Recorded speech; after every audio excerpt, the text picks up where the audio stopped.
that music.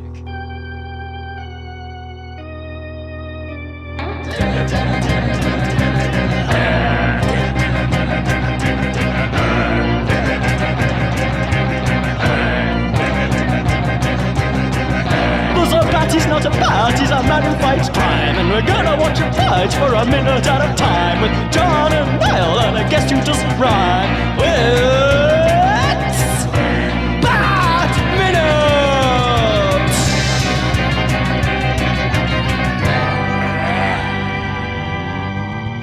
Hello and welcome once again to Bat Minute Returns, the show that won't make you lose any limbs or even your bladder control, but will guide you through Tim Burton's Batman Returns 1 minute at a time. I am one of your hosts, John Parker.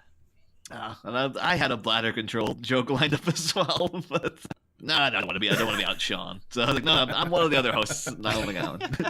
Well, we are joined by two very special guests. Once again, you may have heard them all week. You may have heard them on other shows. We have Sean German and Tabitha Carlisle. Yay! Hi. Thanks for having us back, guys. Yay for us. Hey, it's Friday. It's a fun day. Thank goodness. Yes. It's not a Saturday afternoon in England at all. No. Particularly not for these two people, No, as they are definitely not in England. No. Well, exactly. I wasn't lying. But yes, this is minute 87. The minute starts with Batman hurtling towards a brick wall, and it ends with Oswald Cobblepot, icon of the future. Not quite. I mean, he's the icon of now, let's be honest. Look at this guy. Who doesn't want to be Oswald? Well, eh? He's an inspiration to everyone. I've been inspiring the wrong people in more recent years, but but we don't get political on the show. No. Oswald means we keep order. saying that. It's all good. Yeah, Oswald means order. I do enjoy the fact, though, that like Batman has immediately gone back into like cucumber boy mode. Just like, yep, cool. Just like cruising along, like, yep, everything's back to normal. Like, Yep. Nothing bothers him. As long as he's in control of the car, he can fix the problem now. Like that, he's back in command. He can make everything right. And the car kind of looks like a cucumber. It's like a cucumber mobile when he blows everything else off the side and sucks it in. Oh my. That thing is crazy. I love that it does it, but it's bonkers. Like it really. Because, well, yeah, Batman here, let's set the scene. He's approaching a tiny alleyway in his little... hurtling towards two giant columns of steam that are just shooting up from the ground again. They haven't seen enough of the Gotham steam in this movie. But now it's back with a vengeance for this shot. It's like, it's as if it bustled its way onto set going like, you didn't forget about me, did you? It's like, I'm back. Yeah, it's funny that there's less steam in this one, because it's a more steamy film. Oh, maybe they're just like, too much steam. Yeah. We've got a smouldering DeVito. We don't need any steam adding. But, so yeah, he starts flicking the switch in the Batmobile here, which isn't working. Is it delayed because Penguin was messing around with it? Because he does eventually get it to work just by kind of hitting it hard. Well, is that what it's, because he is kind of footering. That's very what's the term land with Americans, footering. But yeah, I think that's just Irish now. Yeah, but he's trying the toggle this little thing a couple of times. Doing, again, what everybody does is like, it didn't work one time, I'll do it a bunch of times just to see if like people with people with traffic lights. It's like push the button and it doesn't automatically turn green. It's like, I'll push it a bunch of times. It's like, it's not going to do anything. Or people are the worst. The people who do it on the bus. Yeah. And they're ringing to get off the bus and they ring it like 7 times consecutively. It's like, what do you think? They would have heard you the first time. All you're doing is irritating the bus driver by doing that. But, it really gets me with the traffic light one again. When I'm crossing the road, I press it. Yeah. And then someone else will come up to cross the road and also press it, even though it's lit up, indicating that it's already been pressed. I hate you, all of you, and I want you to get hit by cars. Oh, no, I understand that too, because you almost kind of want to go to them like, what, you don't trust me? What, exactly. You don't think I pushed it? You think I'm an idiot? That's me. I will, even if I've seen someone press a button or like a call button for an elevator, if it's already lit up, I'll press it and I'll keep pressing it. And I know it doesn't, it's not going to come any faster, but I will keep pressing it anyway. Is it an anxiety kind of thing? It's just something to do. Keeps me busy. Do you have trust issues, Sean? No comment. I do like the idea though of the elevator going like, "Ooh, this guy really needs me down there fast." It's like zooming on down. Yeah. So I like the thought that because all these things that like Batman would have had to, well, Alfred would have had to think ahead and build all these things, these features. Like, so Alfred actually thought as he's constructing the Batmobile, what if Master needs to get very thin very quickly? Well, that is a good point. Like, what purpose does this have? Is it purely like if the Batmobile's breaking and it's kind of like an escape pod? I think that's the thing. That was the thing I didn't realize until recently, like years after, because as we alluded to earlier in the week, what happens here also basically happens in The Dark Knight as well. Like Chris Nolan just swiped this for that movie, but in that it's referred to as the Bat Pod, and I was like, what is it called, like the Bat Bike? But then it's like, oh, it's like an escape pod, so that's the Bat Pod. Oh, now I get it. Whereas this is referred to as the Bat Bullet, which is much more exciting, to be fair. Not the Bat Cucumber. And deadly. What do you prefer, listeners? Write in and let us know. Bat cucumber's pretty fun. I like that. Yeah. Great though, if Bruce is back. He's like, I had to use the Bat Bullet. Like, you mean the Bat Cucumber, sir? Stop calling it that, Alfred. Stop trying to make that a thing. It's not going to happen. Not going to happen. No. I just thought it sounded much nicer. But yeah, that's the thing though. Like, I remember at the time because when the Dark Knight came out, I was like, oh, this is the greatest thing ever. But now, we had a bit of a honeymoon period with it. Now it's like, oh, it's still a really good movie. But I can kind of be like, well, the fact I was almost kind of a little bit in denial. The fact, like, well, they just lifted the Batpod thing from this movie because it's a pretty cool Why scene. not? Yeah, but lift it. But that's like, what would people prefer? The people nowadays, they prefer like, no, the Bat Bullet bit where like the whole thing breaks away as he's driving and he goes through this little alleyway. Or do people like the little, it's a complete wreck and then he bursts out on this motorbike and takes off and stuff? Does anyone have a preference or anything? Or I think this is going to be really on the fence and pointless, but I think each of those suits the movie they're in. Yeah. Like, if he just burst out on a motorbike here, that'd be stupid. Get off that damn fence, Parker. Pick a side. No, I agree. I like them both. It just depends on what it's situation. Like, if this happened in the Nolan movies, would you like that? I don't know if that would work. Well, but it's so different because the car is different. And, like, in the Nolan movies, it's like a tank. This is... Yeah. I don't know. This is kind of like a lizard dropping its tail to distract people, or whatever, and then getting off. Yeah. Yes. Yes. Oh, I like that. That's how I'm going to think of it from now on. That's great. I do kind of wish also the scene the alleyway was a little bit narrower, so he finally gets it, and then it still just crashes straight into it. I'm wondering if the police officers had their brake lines cut or something. Yeah. Like, why they're all just like smashing into each other, or even possibly thinking he could go like through. Push him through. Or... He just needs a little nudge. Yeah, it turns into it's like a scene from the Blues Brothers for a few seconds there. Yes. But I think it would have been nice if there was then like another alleyway that's even thinner. And then, like, he has to shed more of the car, and it gets... And then it's just a chair. Yeah, then he finally wheels. gets to the bat bike, in there. Finally, he's just on a unicycle going down the road. So, spoiling in the movie for you, but have you any of you guys seen Teen Titans Go to the Movies? Oh, I haven't. I have not, no. It's really, really good. But there's a bit where they're getting chased by Batman, and he's in the Batmobile, and they throw something at him, so the Batmobile blows up. And then, all of a sudden, out of the smoke, Batman emerges on a bike.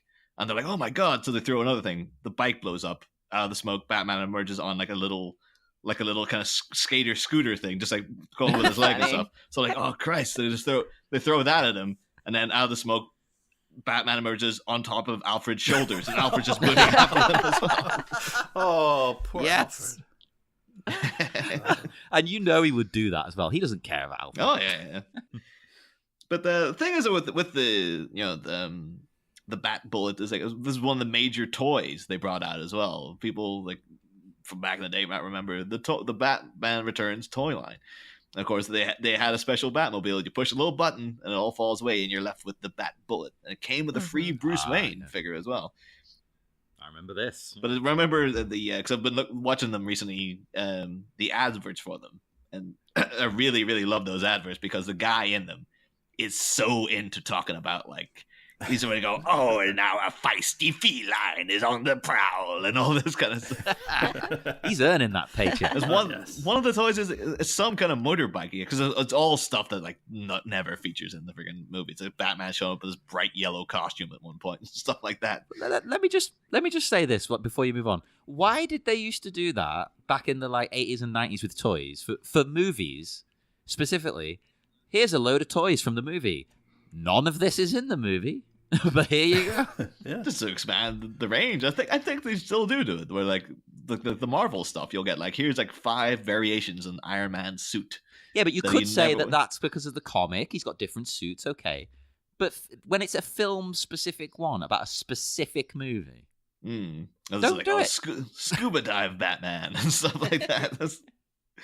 But yeah, they have driving some motorbike, but it's called his laser blade cycle. Like laser blade cycle. Jeez, what the hell is that? Tron. Yeah, laser blade. Well, but particularly too, like if you watch those adverts, I'll post those as well. But like, it's great because the guy's so into it. There's the one for the Bat Bullet's actually pretty good too because they do a little bit of like stop motion kind of animation of like the Catwoman shadow running away. It's like, oh, that's pretty good for an advert and stuff. Quite cleverly done. But it's just at the end because he's oh yes, when your signal goes out and Batman returns. All his figures sold separately. Like it's clear it's the same guy, but he's just like, oh yeah, Bruce Wayne figure comes with Batman. All other figures sold separately. And he's just like, all right, I have to read the boring part now. like yeah, this isn't fun. And, but Batman does not come with laser blade cycle. But it's going to I really hope this episode is now just called Laser Blade Cycle. Everyone will be like, what? Why? What are they talking about? I'm going to have to now. Make a note of that. Cucumber laser blade cycle. Oh, yes. Oh, my God. Even better. Even better. This thing as well, the bullet, the cucumber, whatever, it looks dangerous. So I'm assuming that it is a bit like an escape pod. It's just to get away, right? He's not supposed to just be driving around in this thing long term because it's rickety, it's rocking everywhere. It looks like a rocket sled, rocket bobsleigh, rocket luge. Yeah. I think it's 100% entirely for emergencies. Like this is not going to be long-term plan. The Batman has in place.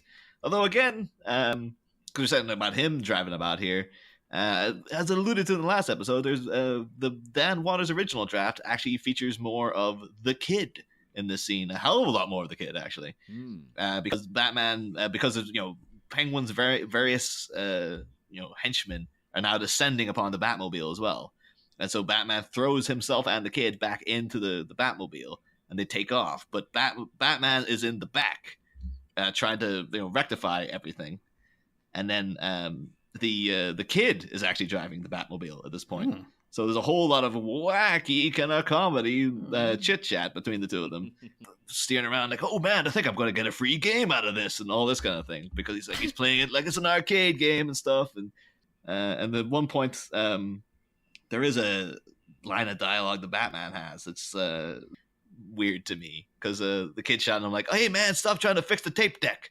And then because Batman's kind of also talking to the Batmobile, so he says at one point, like, what's funny? I ain't laughing. Dirty jokes about other people's mothers are funny. Monkeys in rollerblades smoking cigars are funny. This isn't. Is this Krusty the Clown? I guess maybe because Danny Elfman did the music for The Simpsons. So like, I'll get a little plug in for The Simpsons. Dirty jokes about other people's mothers. Imagine how like poor Alfred down in the Batcave too, just like, hey Alfred, your mother called last night. Your mother called, yes, to borrow the bat cucumber. I really want to hear him now as well. Just Batman turn around and go, your mama. But there's the imagine though, like Batman's whole what your mama jokes could be telling the show that'd be wholesome. Be like, like, hey Alfred, why is your mother short? Because she only has little legs. Oh, that's just mean. That's not funny.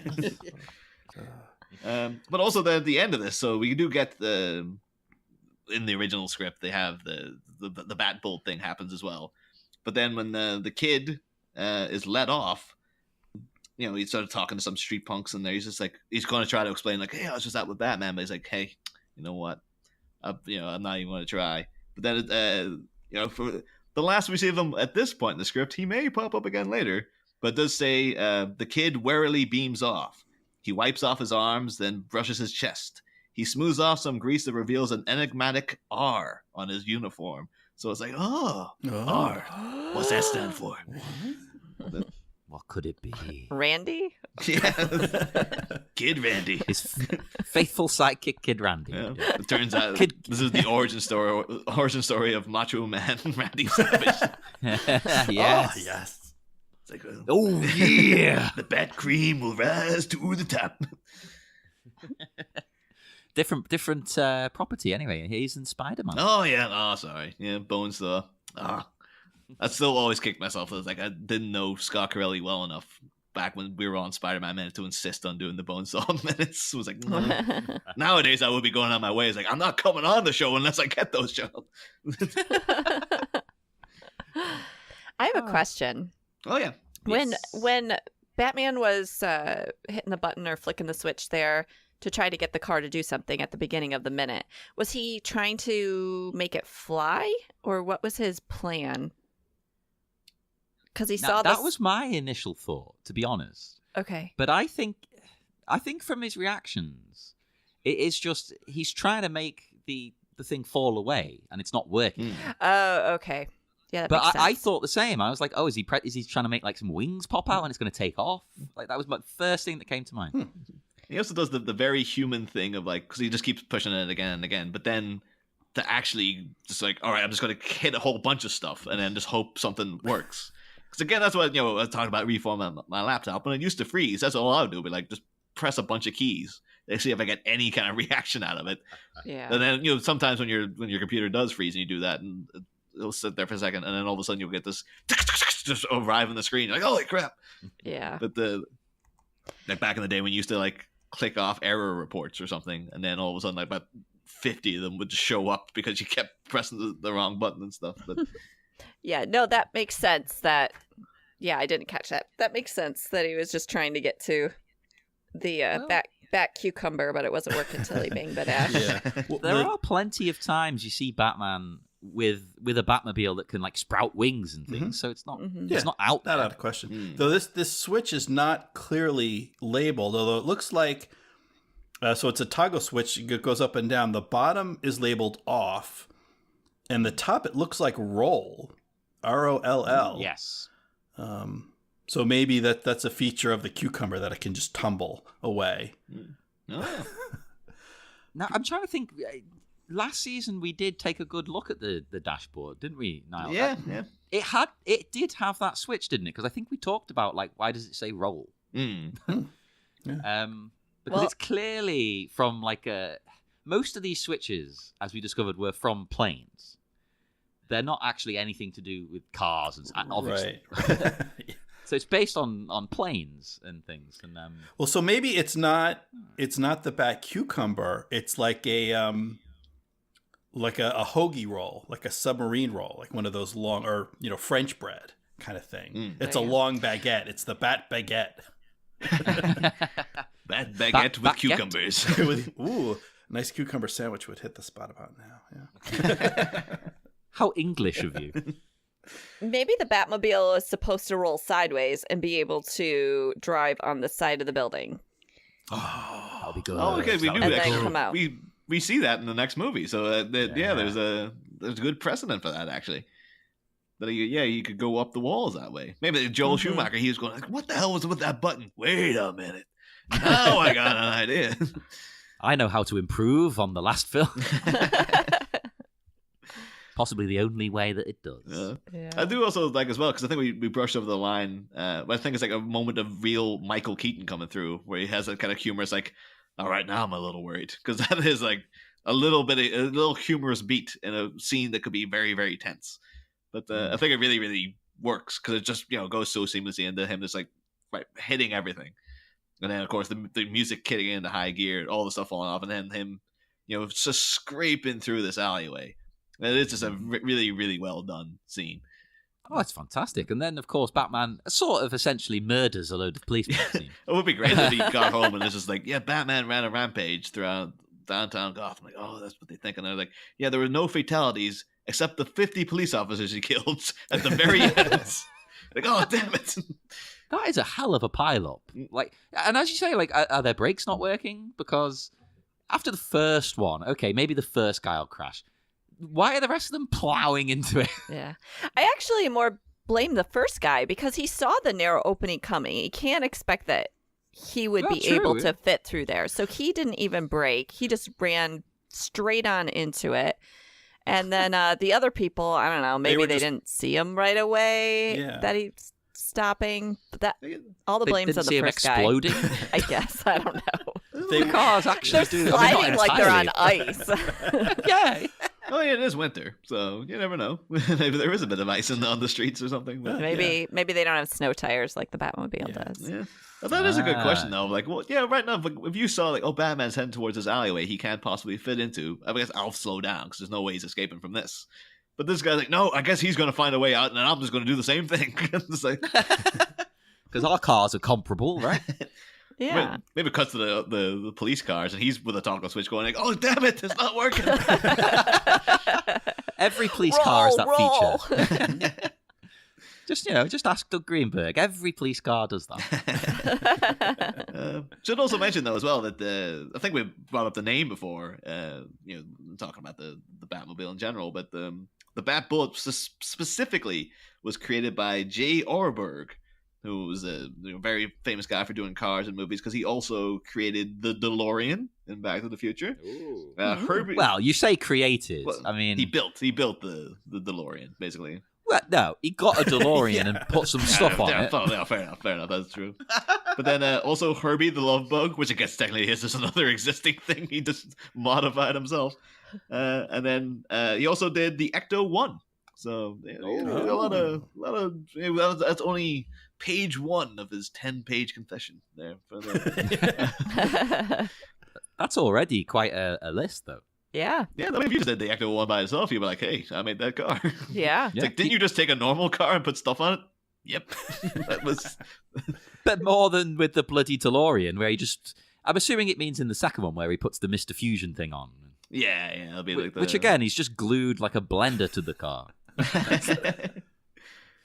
Because maybe they did bring him in. Like, Anton first had to design the entire first Batmobile because they got in J. Orberg, and he just took around in like a Cadillac and put like a fin on top of it. Like, there you go. Little bat wings. Just found an old Herbie the Love Bug that he made, just painted it black. And then Michael Keaton's just like, Herbie the Love Bug. I doubt I'll ever cross paths with this car ever again. Well, as the bullet zooms away, I really like this little shot of it, like heading into the distance and going over the bridge, because it's like a nice little piece of animation here. I couldn't find if it was CGI or stop motion though. I imagine it's probably all stop motion. I think it looks stop motion to me. This movie does have 1 or 2 shots of CGI, rudimentary.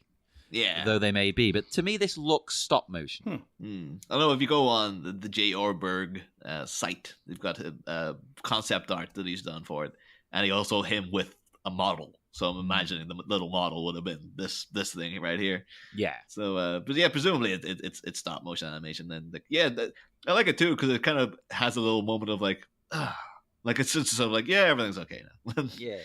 You can almost feel Batman's relief, like thank God, I only got this big bridge to get past now.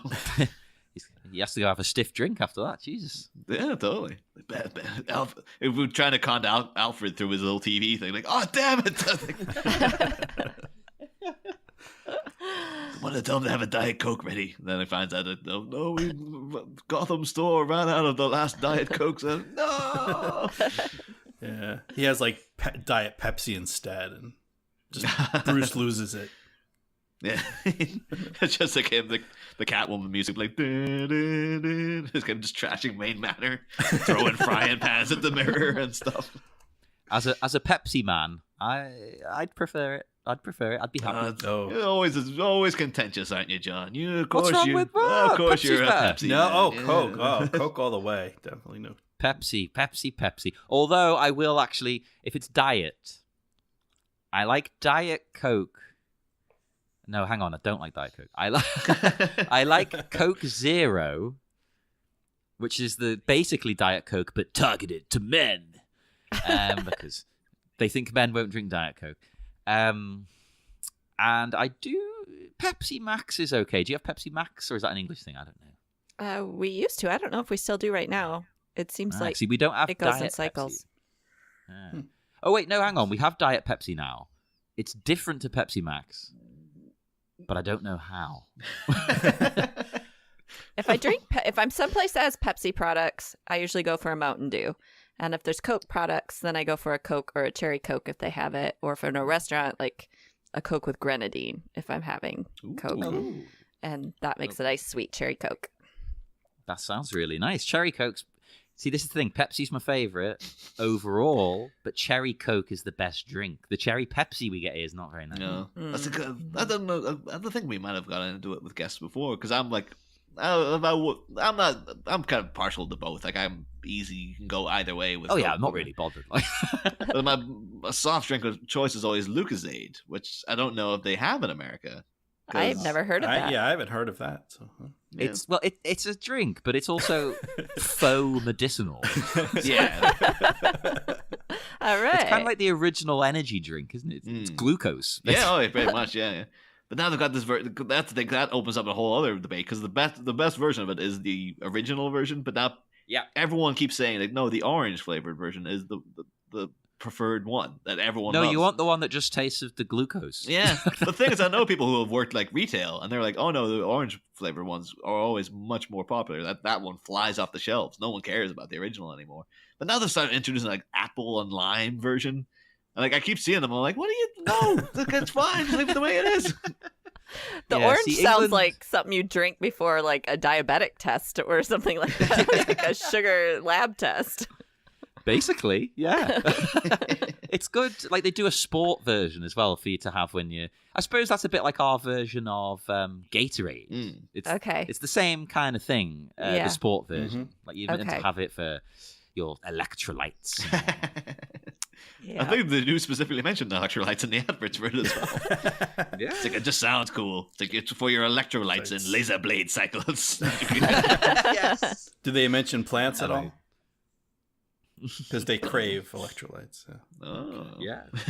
I think Sean bringing a too highbrow joke here for those to show. Oh no, not highbrow at all. Maybe just too lowbrow, really. So no, we need a fart joke. Come on. I can tell the story about the baby farting on me last night again. I just really want a Lucozade now. No, this is where Batman comes in. It's like your mom farts. That's my really bad Batman voice. Oh my god! Speaking of Batman, Batman Returns. Yeah, and returning to Batman. Returns. Returning to Batman. Returning to Batman Returns for the first time in ages. We get the re-arrival of Max Schreck, who we've not seen in friggin' months on the show. Is he in this movie? Yeah.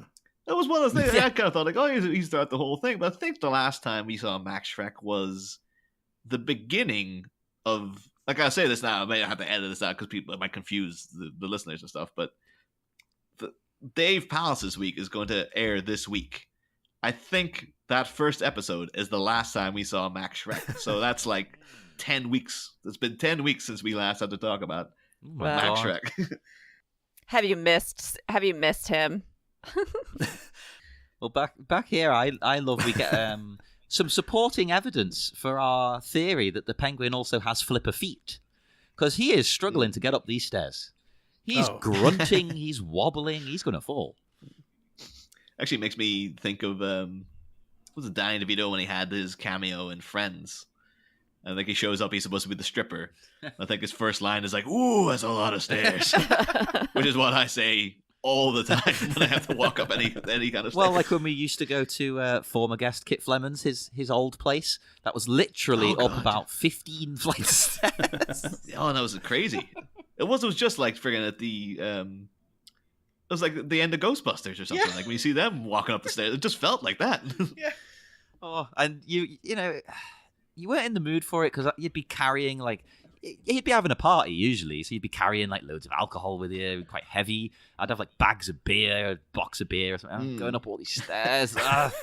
We also have Max Shrek here doing the cardinal sin of any Batman villain, where he's just like, he doesn't seem to be aware of who he's dealing with. Mm-hmm. He just has this like, oh, so he survived. What's the worry? Like, now it seems so ridiculous nowadays for someone to be like, oh yeah, we attacked Batman and he survived. But what's the problem? Like, that's never going to come back to bite us in the ass in anyway. Of course not. What could go wrong? Yeah. But the thing is, do you believe that he believes this, or is he just saying this to calm down the Penguin? Is Max Shrek internally going like, oh, this is going to be a major problem? Or is he like, no, of course not. I freaking deal with Batman all the time. I have various criminal wheelings and dealings. I've never personally dealt with him. But I know he's never caught me, so I'm okay. I think he's just trying to calm him down, like you would a child, I guess. He just wants to calm him down so he'll do his purpose and go out there to the crowd. He's still got his plan. Yeah, I guess maybe that is, because I think since the last time we saw Max Shrek, like in that last scene was him trying to kind of wrangle the Penguin into like this mentality of like, you're going to be mayor. We're doing this. And he seemed to be, the Penguin was constantly getting distracted by like talking about his French flipper trick and friggin' just being a complete sleaze bag and stuff. But they had to really be like, look, this is what you're doing. So it could be now, now he's distracted again. He's just like, look, the man, you're going to be the icon of the people. Batman doesn't matter. What's the worry and stuff? See, that's why I think he's being legit. Like, he doesn't think it's a problem in my eyes, because they've made Batman look bad, which is kind of what they wanted to do. They wanted everyone to turn on him. And it's kind of part of turning everyone against the mayor as well. Turning them against Batman is part of that plan. Right. And it's necessary for what they're doing. So I think he's legitimately like, well, whatever, the people still, that they don't like Batman anymore. They're against him. That's So a win. kind of, the plan's kind of working. I imagine it's like, the saying herding penguins is so difficult. Just trying to keep Oswald focused on the speech and everything and not get distracted.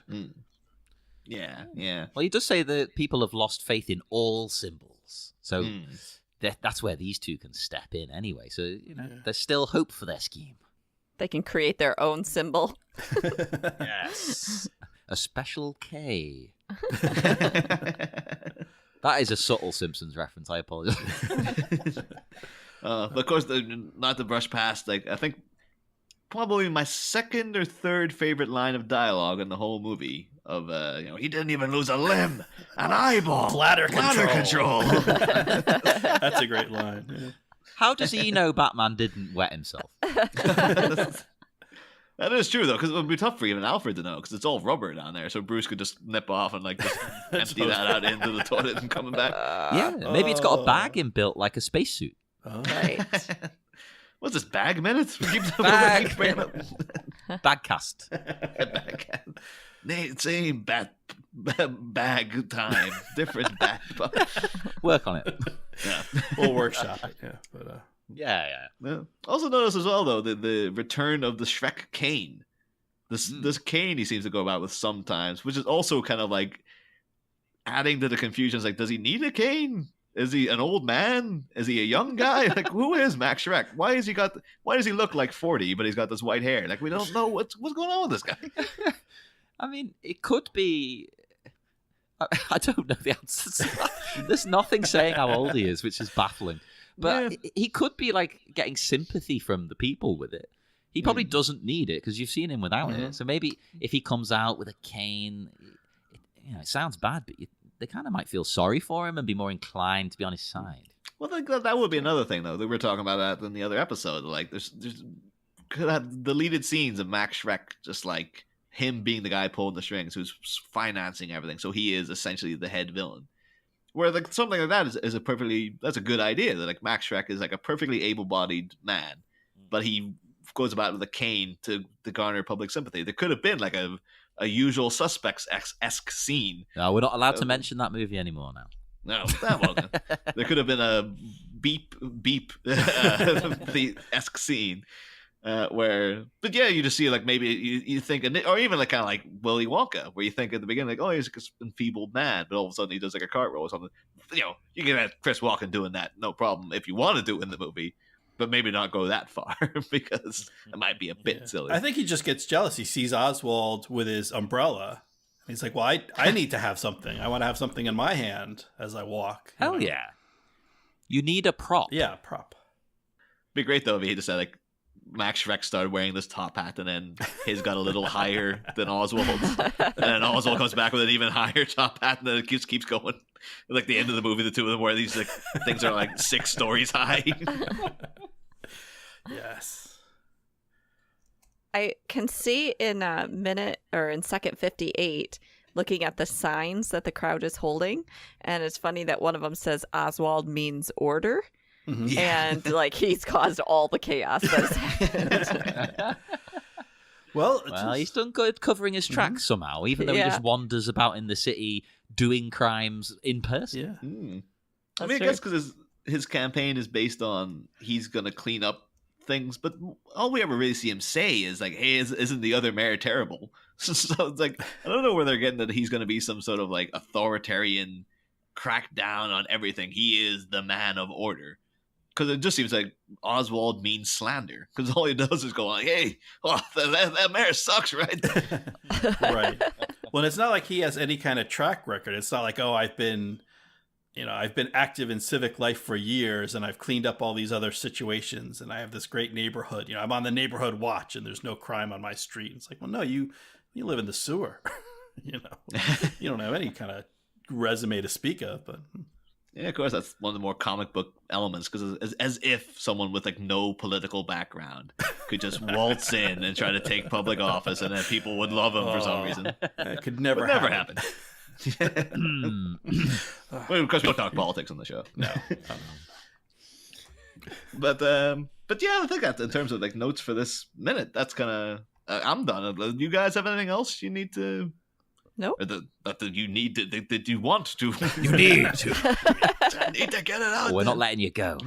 But yeah, because usually like, the last episode we'd ask the guests about their history with the movie. I guess Tabitha, you should probably go first because you weren't on season 1. So like, what's your history with Batman in general? And do you remember seeing like the first movie and this movie for the first time? Or like, were you swept up in Bat fever when it hits, or were you not No. first? I didn't grow up with a lot of superhero movies or Star Wars or anything like that. So I think like Christopher Reeve's Superman was like all that I had even watched as far as superhero stuff. So I didn't watch Batman. So I honestly think that my first Batman movie was Batman. Which one? It was one of the George Clooney Batmans. It may have been Batman and Robin. May have been my very first Batman. And I went with Jonathan and his family. I think we were still dating at that point. And we went to go see that movie. And he was like, this is a horrible movie. He didn't like he that wasn't one. in denial then. He did not like that movie. And I was like, oh. And then we went back and watched the older Batman movies. And I guess I had seen like the really old Batman movies, some when I was a kid, or TV shows. And but I saw more of those in my adulthood. So it's really in my adulthood I saw all of these. So this one I think I'd only seen once or twice, and I watched it again here before guesting. But What were your thoughts on it then? Because this is my favorite. It's one of Niall's favorites, but it's very different. it is very different. I like the newer Batman movies. I like the Christopher Nolan Batmans. But I enjoy this one, but Tim Burton is kind of I like some of his stuff and some I don't. And so this one it's It's just odd because it all looks like it's shot on one lot, and the penguin just Basically is. Yeah, and the penguin just disgusts me. I think that's He's supposed to. I know he is. So it's interesting, but I enjoy it. But it's not one that I would go to watch a lot. Oh, that's interesting. Yeah. What do you think of Catwoman as well, though? Because we've had a lot of women on this season. Well, I mean, we do anyway, but specifically because Catwoman is seen as like quite a big feminist icon, and also she's not an out-and-out villain in this film. You kind of sympathize with her plight. So, do you like her or this interpretation? I do like her. It is. Yeah, I do like her. I have to think about what I was saying. Yeah, no, I do like her, and you really are sympathetic, with her because of everything that she went through. But I don't know. I do like her. It's interesting. It's different than the new Catwoman. Oh, yeah. And which I think I probably prefer the newer Catwoman. Oh, I'm sorry. That's the first person to say that, yeah. I think I do. You can feel free. Yeah. Because I don't know, Michelle Pfeiffer is just so crazy in this one. But that doesn't mean it's bad. Look at me, I'm backpedaling. No, in this day and age, you've got to love something and it's the best, or you hate it. There's no nuance I know. anymore. I'm just like, I don't know. I'm thinking while I'm talking, and that's why I'm talking forever about this. So yeah, I like her fine. She's crazy, and I feel bad for her because she's just crazy. I feel bad for her. That's what it comes down to. Yeah. Well, she's just been kind of abused, essentially, by men specifically. Right. Well, right. and she's trying to have some kind of normalcy and relationship with Bruce, but she's just kind of crazy. It's hard. Well, she talks about all the men that have killed her. First Shrek, and then Batman, and I think Penguin is third. But yeah, it's a rough life when people keep killing you. I know. True. Tell me about it. It happens most weekends.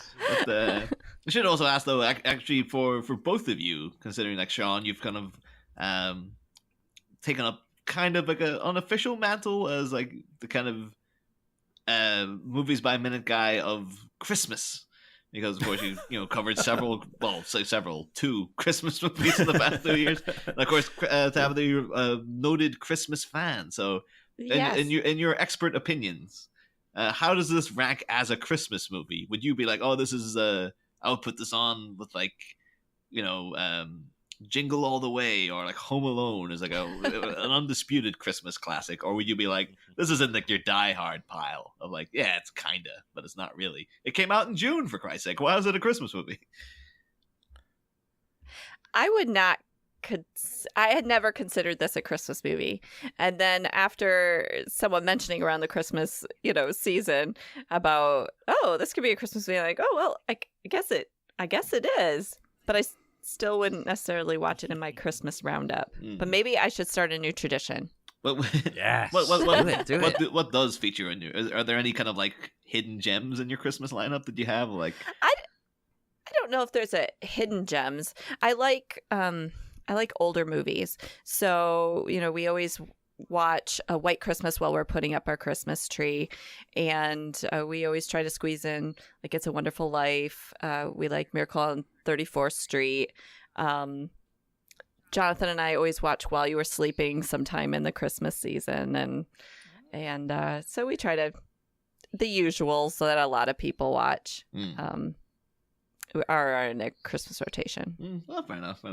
What about you, Sean? Would you consider this a Christmas classic that you revisit year to year? No, not so much, because obviously it does occur during Christmas time. We have like the scenes of the tree lighting, but they're very brief. The Christmas specific scenes at least seem to me very brief, and yeah, I don't even. This for me would be a movie that's set during Christmas time, but I don't know if I would even consider it a Christmas movie. I mean, the last lines are Bruce wishing Alfred a Merry Christmas, or Alfred wishing Bruce Merry Christmas. So I'm just gonna end on that note. Yeah. Of like, yeah. I watch it every Christmas, so you're dead to me. Okay. Yeah. Though maybe I just need to warm up. I had not seen this film maybe since the early 90s. I watched it recently preparing for the podcast, and it's good. I still think the first one, the 89 Batman, is my favorite. Although there are a lot of great performances, as wonderful as Jack Nicholson was as the Joker. I think this ensemble between Shrek and Copperpot and Selena, I think they're all great, and it works really well. A lot of times, particularly the more recent DC movies, where they just throw in like every villain they can think of, and it doesn't make any sense, and it's a jumble. It gets confused. Where I think this really handles it well in terms of why do you have three villains, and what's the role? And we were talking earlier about a different movie where there's two different villains, and I think a lot of people that have thought about that movie just think, well, why aren't these just the same guy? Why isn't there just one villain? Whereas I think this handles it well. They all have their different roles between Catwoman and Penguin and Shrek, and it does work out well. It is a good movie. Maybe I need to watch it a couple more times before I gain that appreciation for it as a holiday movie. But do it. But yeah, still, I would put this number 2 behind the 89 movie in my ranking. Well, that's acceptable. That's fine. Okay. But you're right, though. It's one of the only movies I can think of with this many like main villains that doesn't feel overstuffed somehow. Like, they all get their appropriate screen time, and they all have motivation, they all have an arc. Well, we were saying that, though, I was earlier complaining about the fact that Max Shrek disappears for a long segment. Yeah, and there are several scenes they could have put in of him doing stuff to make him... He's not an underdeveloped character or anything, No. though. You know who he is, you understand his motivation, what he's up to, what he's doing. You've, spoiler alert, he dies. At the end, that's... exciting. You want that to happen. You've been waiting for it. It's good. Okay, I have a comment. Okay. Announcement. I have a comment. Okay, so thinking about it here as you guys are talking, I think that I like the new Catwoman because I like Anne Hathaway. But thinking about it more, Michelle Pfeiffer does do a better Catwoman. It is, I think, more a traditional Catwoman. And so I would agree that she does a better Catwoman. We've won. There you go. You've won me over. I've thought about it. That's what we do this whole show for. Well, that's the thing, though. Like, Sean, you gave your a ranking there. Do you have a ranking of where you put this? You already said you kind of prefer the Nolan movies. So I guess that would be your ranking, really. But yeah, I would say so. Although I do enjoy some old Batman campiness can be fun too. So, yep. Well, I just had Ed one comment, and not specifically on these minutes, but something to keep an eye on for some stuff that's coming up is Michael Keaton seems to have very large hands, or maybe it's just Bruce Wayne. Because we talked about a little bit the setup where he popped the CD in and he recorded the message, or he recorded Penguin from the Batmobile. And I think it's later on the scenes where they show him like handling the disc or doing something. And I'm watching the movie and on a big TV, and I'm just thinking, wow, Michael Keaton has got really big hands. So I have not noticed, even breaking this movie down minute by minute, and sometimes we stay on topic. I have not noticed these hands. I'm gonna definitely have to make a note every time when you see Michael Keaton's hands to see what's. I do also appreciate the fact you said, like, oh, maybe not Michael Keaton, but at least Bruce Wayne, as if Michael Keaton would have went and got prosthetics put on his hands. Hands model. Yeah. You never know. Yeah. Well, we'll definitely be looking out for that in weeks to come anyway. Yeah. But yes, and but a great movie, lots of fun, and yeah, thanks for having me on the show. Oh yeah, no problem. Both of you guys are obviously welcome back next year as we descend or sort of tumble into the Joel Schumacher movies. So oh yeah, awesome. That's gonna be something else. Yeah. Count me in. One last time, would you like to tell our listeners where they can find anything anything at all that you're involved in that you'd like to promote and put out there into the world, or even just where they can find you to send you nice messages or hate mail, depending. Well, you could send me nice messages on Twitter at Tabitha T Rex, and I would love to get those. And you can also find me. I'm going to plug my husband's podcast today. So I was a guest on the Princess Bride Minute, and also coming soon is UHF 62nd, 62ND, and that's about Weird Al's UHF movie. And so that podcast will be starting, and you'll be able to hear me on there off and on. Yay. All right. Yeah. I'm excited about that. I'm a huge Weird Al fan, right? But I've never seen that movie. Oh, no. I've got CDs upon CDs of his stuff. Never seen it. You've got to see You gotta it. watch. You gotta watch it because it'll be coming up here soon. It'll be starting. Ah. Yeah.